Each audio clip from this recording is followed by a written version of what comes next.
Election commission of India विपक्ष की जहां पे सरकारें हैं वहां पे चीफ सेक्रेटरी बदल देती है, होम सेक्रेटरी बदल देती है, डीजीपी पुलिस बदल देती है। लेकिन जब विपक्ष के नेता, इंडिया गठबंधन के नेता इलेक्शन कमीशन के पास जाते हैं और ये डिमांड करते हैं कि चुनाव तक इंटरिम तौर पर income tax department, CBI, ED के डायरेक्टर्स को बदला जाए, तो इलेक्शन कमीशन कुछ नहीं करता। चुनाव की घोषणा के बाद इनकम टैक्स डिपार्टमेंट आम आदमी पार्टी के विधायक और नेता गुलाब सिंह के घर पर रेड करती है। आम आदमी पार्टी उसकी शिकायत करती है। आम आदमी पार्टी मिलने का टाइम मांगती है। इलेक्शन कमीशन कोई एक्शन नहीं लेता। इलेक्शन कमीशन 23 मार्च को हमने गुलाब सिंह के घर पर हुई रेड को लेकर इलेक्शन कमीशन से टाइम मांगा। 23 मार्च से आज 5 अप्रैल हो गया। इलेक्शन कमीशन ने हमें मिलने का टाइम नहीं दिया। इलेक्शन कमीशन ने इनकम टैक्स डिपार्टमेंट को कोई नोटिस नहीं दिया। लेकिन जब भारतीय जनता पार्टी कंप्लेंट करती, आज इलेक्शन कमीशन ऑफ इंडिया ने मेरी एक प्रेस कॉन्फ्रेंस पर मुझे नोटिस भेजा। ये भारतीय जनता पार्टी की 4 अप्रैल की एक शिकायत पर आधारित है। तो 4 अप्रैल को भारतीय जनता पार्टी शिकायत करती है।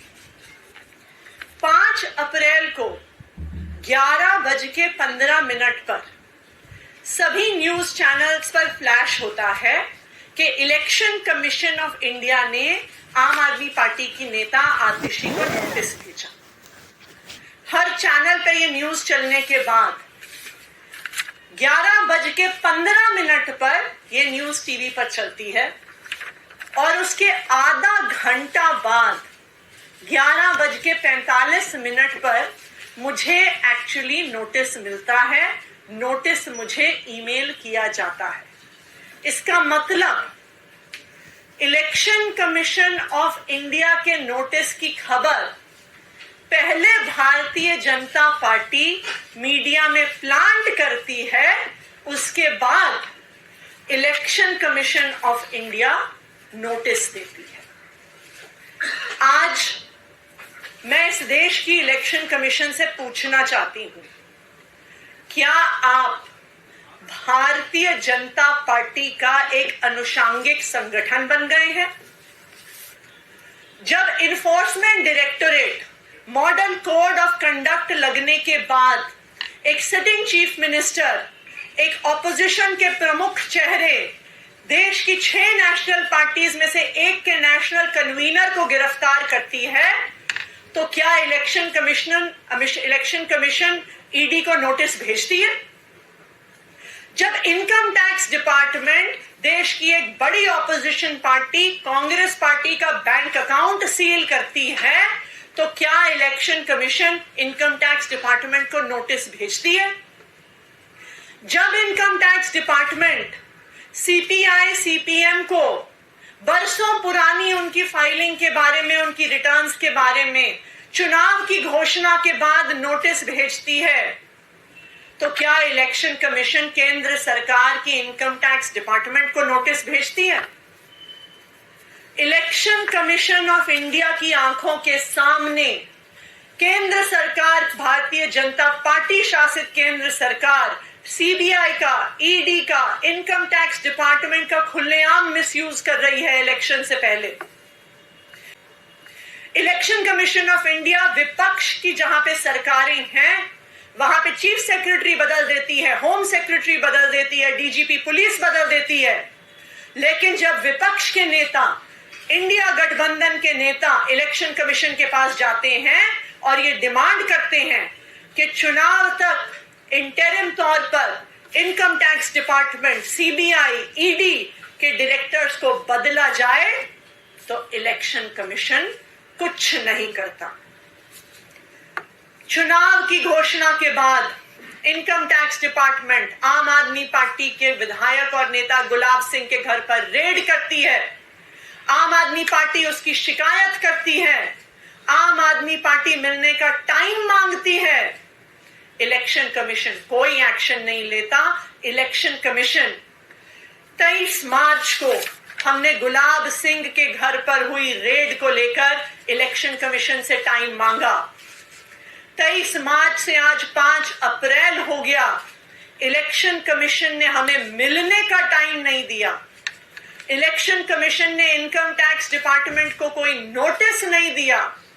लेकिन जब भारतीय जनता पार्टी कंप्लेंट करती है तो 12 घंटे के अंदर अंदर इलेक्शन कमीशन नोटिस भी भेजती है। नोटिस भेजने से पहले भारतीय जनता पार्टी को रिपोर्ट भी करती है, खबर भी चलवाती है। आम आदमी पार्टी का ऑफिस सील हुआ। 4 दिन तक लगातार आम आदमी पार्टी के ऑफिस के चारों ओर बैरिकेड लगे रहे, पुलिस ने सील करके रख दिया। हमने फिर चिट्ठी भेजी, हमने 26 मार्च को चिट्ठी भेजी, इलेक्शन कमीशन से टाइम मांगा। क्या हमने 23 मार्च को चिट्ठी लिखी थी, हम फिर से 26 मार्च को चिट्ठी लिख रहे हैं कि हमारे पार्टी ऑफिस को सील कर दिया गया है, हमारे पार्टी के नेता नहीं पहुंच पा रहे, हमारे पार्टी के कैंडिडेट नहीं पहुंच पा रहे। लेकिन इलेक्शन कमीशन ने टाइम नहीं दिया, इलेक्शन कमीशन ने दिल्ली पुलिस को नोटिस नहीं दिया। उसके बाद आम आदमी पार्टी ने भारतीय जनता पार्टी के इल्लीगल होर्डिंग्स के बारे में शिकायत भेजी।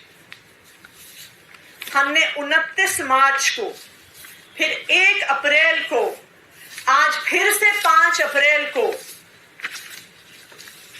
हमने बार बार इलेक्शन कमीशन को भारतीय जनता पार्टी के मॉडल कोड ऑफ कंडक्ट के वायलेशंस पर, उनके आपत्तिजनक पोस्टर्स पर, उनके इल्लीगल होर्डिंग्स पर चिट्ठियां भेजी।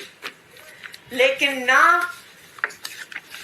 29 मार्च को, ना 1 अप्रैल को और ना आज इलेक्शन कमीशन ने भारतीय जनता पार्टी को कोई नोटिस नहीं भेजा। तो आज ये देश के लिए चिंता का विषय है कि इलेक्शन कमीशन ऑफ इंडिया, जिसकी जिम्मेदारी है नॉन पार्टिजन होना, जिसकी जिम्मेदारी है फ्री एंड फेयर इलेक्शन करवाना, जिसकी जिम्मेदारी है लेवल प्लेइंग फील्ड देना, आज उस इलेक्शन कमीशन की न्यूट्रलिटी पर सवाल उठ रहा है। हमने देख लिया कि किस तरह से इस देश की बड़ी बड़ी एजेंसीज भारतीय जनता पार्टी की केंद्र सरकार के सामने नतमस्तक हो गई हैं। चाहे वो सीबीआई हो, चाहे वो ईडी हो, चाहे वो इनकम टैक्स डिपार्टमेंट हो, चाहे वो स्टेट बैंक ऑफ इंडिया हो। लेकिन आज मैं इलेक्शन कमीशन से अपील करना चाहती हूं कि आपको इस देश के संविधान ने एक बहुत बड़ी जिम्मेदारी दी है। इस देश के संविधान ने आपको इस देश के लोकतंत्र को बचाने की जिम्मेदारी दी है। जो आज तीनों इलेक्शन कमिश्नर्स, चाहे वो राजीव कुमार जी हो, चाहे वो ज्ञानेश कुमार जी हो, चाहे वो डॉक्टर सुखबीर सिंह संधू हो, आप टीएन शेषन जी जैसे इलेक्शन कमिश्नर्स के उत्तराधिकारी हैं।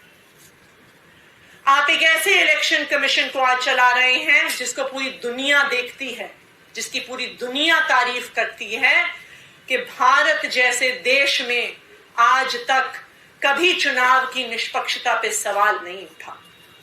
तो आज मैं इलेक्शन कमीशन से अपील करना चाहती हूं कि भारतीय जनता पार्टी और उनकी केंद्र सरकार के सामने नतमस्तक मत होइए। जिस तरह इतने सालों के बाद भी पूरा देश टीएन शेषन जी को याद करता है कि उन्होंने फ्री एंड फेयर इलेक्शंस, एक ट्रांसपेरेंट इलेक्शन प्रोसेस, एक लेवल प्लेइंग फील्ड को एक नई ऊंचाइयों पे लेके गए। अगर आज राजीव कुमार जी, ज्ञानेश कुमार जी और सुखबीर सिंह संधू जी फ्री एंड फेयर इलेक्शंस और लेवल प्लेइंग फील्ड नहीं होने देंगे तो सभी गलत कारणों से आप तीनों को पूरा देश याद करेगा, आने वाले 100 साल तक याद करेगा। Thank you. हम बिल्कुल इस नोटिस का जवाब देंगे और हम इस नोटिस के जवाब में इलेक्शन कमीशन को उनकी न्यूट्रलिटी, उनकी नॉन पार्टिजनशिप की क्या जिम्मेदारी है उसको याद करवाएंगे।